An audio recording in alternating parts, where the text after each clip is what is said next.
Hi, welcome to Yaourti's cooking show. Today I am making yogurt. So we first start by pouring a gallon of milk into a quart pot. I think this is a 6 quart.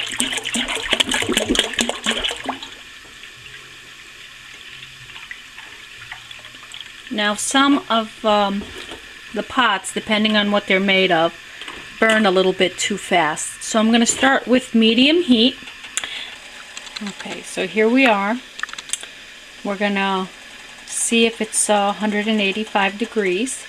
But I wanted to just show you, just in case you don't have a thermometer, I wanted to show you the steam that's rising from the milk. And also, you know, the edges, you know, when you start seeing those edges and you see the frothiness in the milk, that means that it's starting to, you know, get there in temperature, and you might even see a boil. You see how it's moving, the skim. I have to skim it, but you see how it's moving on top. That tells me that it's about done. So I'm going to just check the thermometer. And according to this thermometer, it's 185 degrees. So this is ready for me to shut this off and to let it cool down. Okay, so as you can see,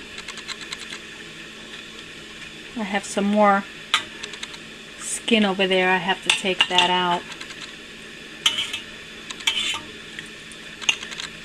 Okay, so the temperature,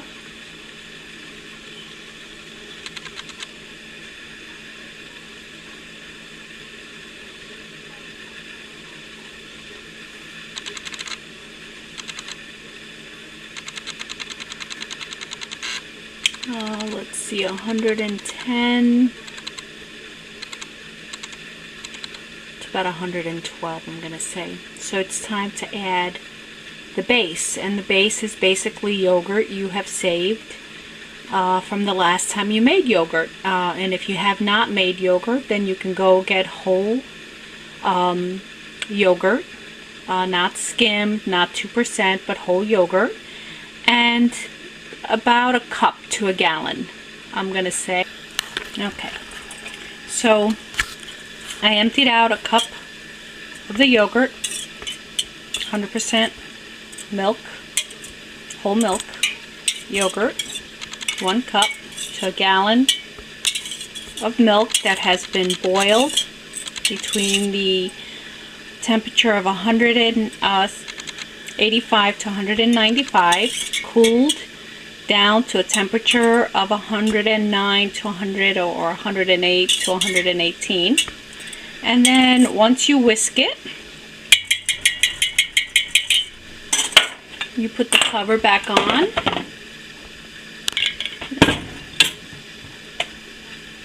I had the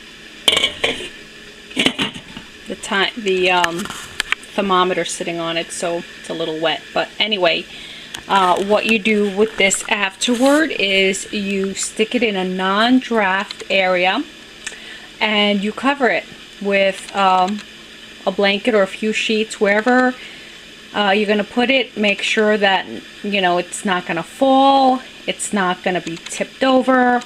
I usually would put it in the center of a table, covered, or in a corner of a counter. And lately I've been sticking it in the oven. As long as nobody turns on the oven, you're okay, because there's no draft in there. And in the morning you'll just take it out and see the results. We'll check it out in the morning.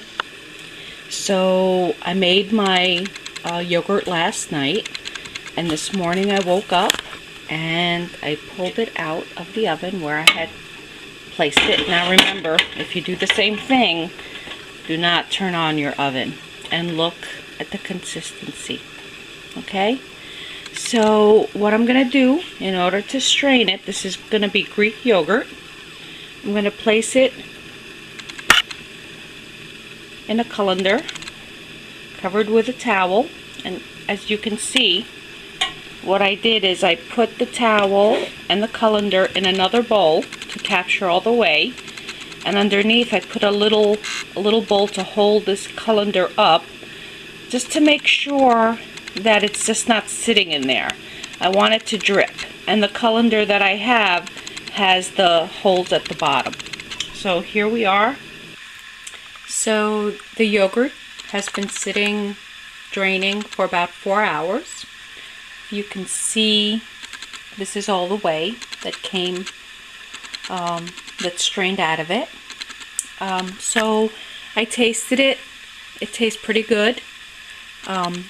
Even though there's a little more liquid on, you see that?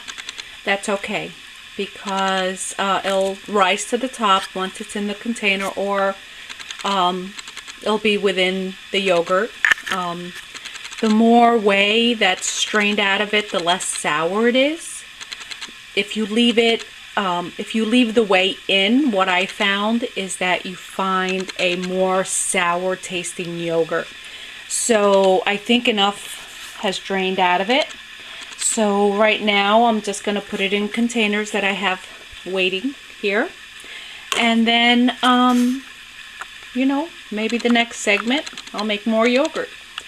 Thank you for watching, and have a great day. Enjoy your yogurt.